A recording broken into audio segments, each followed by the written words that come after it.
vagy jött egy idegen, és valamilyen indokkal is elutasítottuk, mert tényleg, hogy félelemmel mondtunk feléje, mert nem azért jöttek, hogy segítsenek senki, még nem is ajánlották fel nekünk, hanem azért, hogy rosszat tegyenek. Egyszer csak megjelentek ugye a magás, munkatársak, és akkor megkérdezték, hogy elvihetik a gyerekeinket játszani.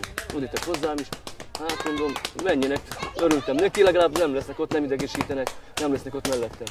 És egyszer csak 2 hét telteltével, ugye folyamatosan jártak, minden nap jártak. Láttam a gyerekeimben, hogy változnak, és szófogadó voltak velem szembe szülei, a édesanyjukkal is. És azt is láttam, hogy az önkéntesek felveszik az én gyerekemet, amit én nem tettem meg, ölükbe veszik és játszanak velük, csókolgassák őket. És tényleg, és én csak leestem, hogy ilyen is létezik, ilyen is van.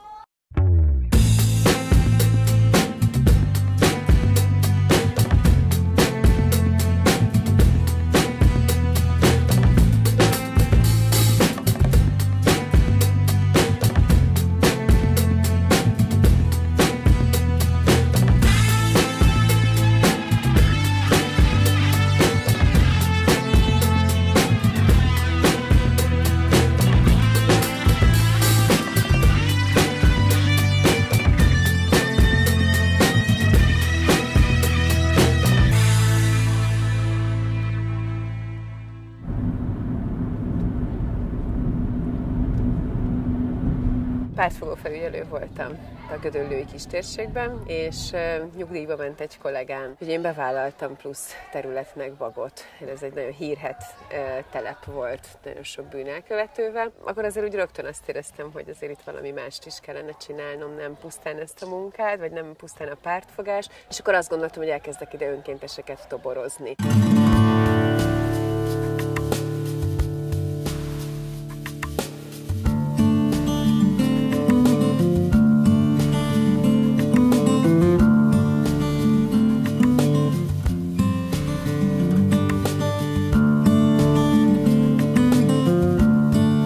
Sikerült 20 embert ide hívnom, és aztán velük együtt megalapítottuk a Bagást.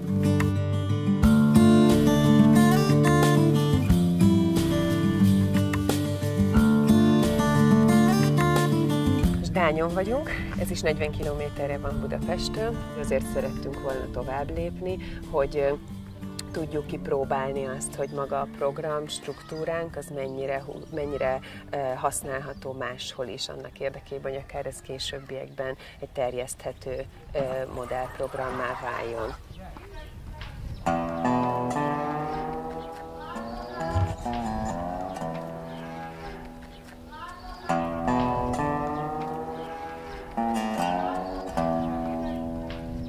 Itt viszont sokkal szabálykövetőbbek, illetve a közösség pont a hagyományok miatt, a közösség még jóval szorosabban tartja magát.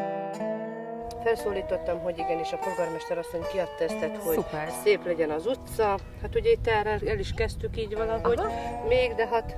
És akkor szombaton befejezitek? Szombaton még elkezdjük, megbeszéltük a Borcsával, hogy jönnek, úgyis 2-kor lesz X-ünk, hogy akkor X-et foglaljuk be ezzel most gyerekekkel, hogy takarítsunk. Jó, hát ugye jó, megbevonjuk az egész telepet, ugye, hát mert arra, hogy talajvíz van, hát majd megmutatom, hogyha arra megyünk, hogy a talajvíznek a tetején van a sok szemét, meg minden. És ezt összeszeditek. Hát igen. Jó van. Jó. Régebben lovakkal üzleteltek, amit egyszerűen átváltott az, hogy autókkal kezdenek el kereskedni és üzletelni, és elég sok háznál, ahol nagy autók vannak, ők ezekkel az autókkal üzletelnek, vagy akár szerelik. Viszont még amivel itt dolgozunk, tehát az adósságkezelésnek az is van jelentősége, hogy lehet ezt legálissá tenni.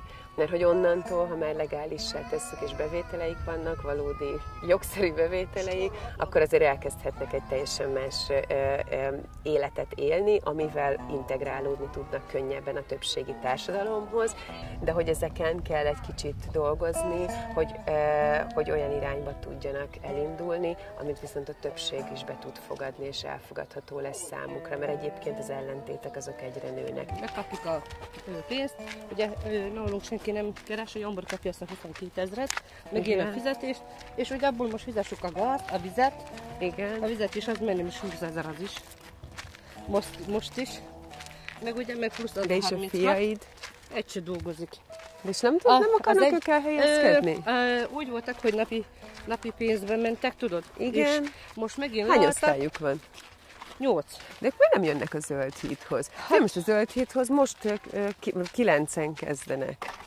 Elvileg lehet, hogy most csak 8 lesz, mert a Csilla, az Olá Csilla most még kérdéses, de elvileg 8 embert felvettek, és most fogunk még Purcát is most fogjuk. Jó, igen, tehát neki pont ma írjuk meg az önéletrajzát, és mondtam neki éppen, hogy fesse be a haját, mert ilyeneken voltak fennakadva, hogy akkor hát, hogy nézik azt, hogy néz ki, mert hogy hiába hulladékválogatás, de nekik fontos az, hogy néznek ki, hogy adnak magukra. Igen. És mindenki és akkor mondtam a Purcának, hogy nála ez szerintem jó napot, de hogy megvan a 8 osztálya, és hogy egyébként megírjuk a felvételi, vagy megírjuk neki az önéletrajzát, és hogy itt a fiaidat is simán, ha megvan a 8 osztály. Szóval beszélj velük, mert akkor onnantól érted, nem ez lenne a kérdés, hogy akkor most ki tudjátok-e fizetni, hanem akkor, ha dolgoztok 3-an, akkor onnantól már megvan.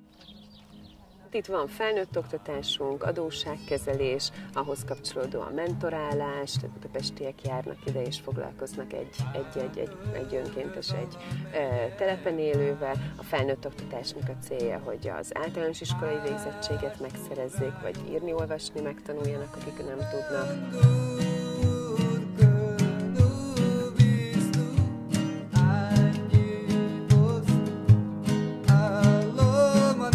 Én önkéntesen is dolgoztam telepen 10-11 hónapig, most már munkavállaló vagyok, és nagyon segítőkészek a telepiek.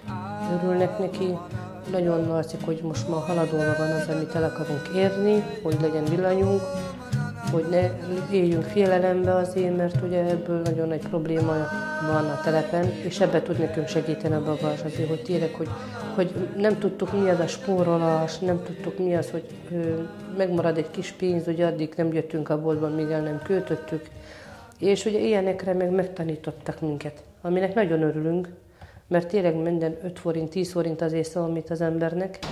Igazából a motivációm az volt, hogy épp váltásban voltam az életemben, és szerettem volna valami hasznosat csinálni. Azt éreztem, hogy nem elég hasznos az a munka, amit végeztem. A tanítás az meg egy ilyen vonzó terület volt részben, mert egyébként van tanárvégzettségem, nem olyan tanítottam, és ez a kettő itt találkozott, és akkor rájöttem, hogy végül is, hogyha csinálom a munkámat, akkor heti egyszer élhetek ennek a 2 célnak együtt, és nem kell ezt professzionális szinten keresni, hanem ez így teljessé teheti így az életemet, vagy amit fontosnak tartok. Azért van itt nálunk ennyi önkéntes, diáktól kezdve, mert azt gondoljuk, hogy kell, hogy kapcsolódni tudjanak másokhoz azok az emberek, akiknek még az is sokszor nehéz, hogy egyáltalán megszólaljanak, vagy pedig elmenjenek a busz megállóig, mert hogy annyira nem szoktak meg ilyen helyzeteket.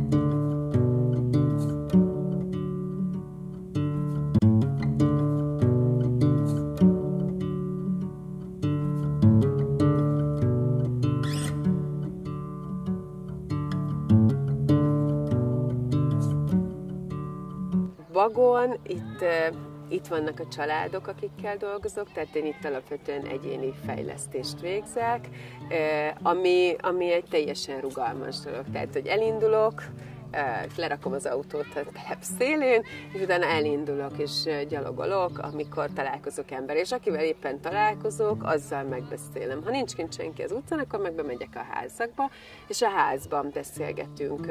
És attól függő, hogy mit érzékelek, hogy ott mennyi beszélgetést igényel. Van, akivel csak 5 percet, van, akivel fél órát, és van, ahol meg mondjuk akár egy egész órát eltöltök. Ennek az a célja, hogy egy bizalmat építsek. Tehát, hogy jó kapcsolatban vagyunk, de hogy nem mindegy a mélysége. És hogyha ki tud alakulni ez a bizalom az egyéni beszélgetéseknél, hogy merjék elhinni, hogy segíteni tudunk, akkor tudunk már abból, vagy tudok abból építkezni, hogy akkor mire is van szüksége. Nálam mi az a legnagyobb nehézség, amire fókuszálnunk kell. megvan a fix csoportom, ami ez a lépésről lépésre csoport.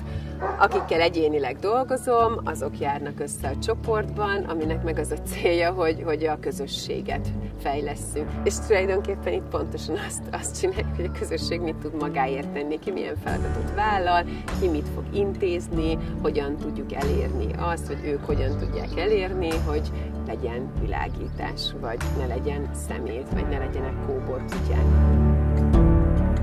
Gyerekek voltak, akik utána az önkénteseket a legnagyobb lelkesedéssel fogadták, és aztán ők szippantották be a szüleiket. Volt olyan, aki beletanítja minket abba, hogy lehet másképp is élni, vagy a gyerekeimmel, hogy én hogy foglalkozzak, vagy én hogy kommunikáljak az emberekkel. Nagyon hamar kialakult ezt, hogy mi nem adományozunk egyáltalán, ezért ezt viszonylag könnyen tudjuk kezelni, hogy ne arról szóljon, hogy ki mit kap, kinek mi jár, hanem inkább arról tudjon szólni a mi munkánk, hogy hogyan tudjuk az embereket ösztönözni arra, hogy kezdjenek el cselekedni saját magukért, hogy valami változást érjenek el. De én előtte nem tudtam mi az, hogy segíteni valakin. És annyira össze tudtunk kovácsolódni ebbe, annyira tudtunk egymást segíteni, és mert én azért mentem, hogy tudjak adni, hogy tudjak segíteni. Már nem is az érdekelt, hogy én kapjak, nem is érdekelt. És ez belém épült, és ez belém meg is nagyon megmaradt most is. És most is ugye ezért vagyok itt a Bagányon, segítsem az embereket. Örülök neki, hogyha látom, hogy valakin tudok segíteni. Mert látom, hogy az ember élvezi ezt, és örül neki. Mert én nekem szükségem volt segítségre, és ezt megkaptam. És most szeretnék abból visszaadni ebből, amit én kaptam, hogy jobb adni, mint kapni. És annyira örülök neki, annyira jó, hogy a gyerekem is, most közel kerültünk egymásról, a feleségem, a családom, gyerekeim, és annyira szeressük egymást, tiszteljük egymást, változnak nagyon az emberek, a gyerekek, felnőttek, és ez köszönhető a Bagázsnak.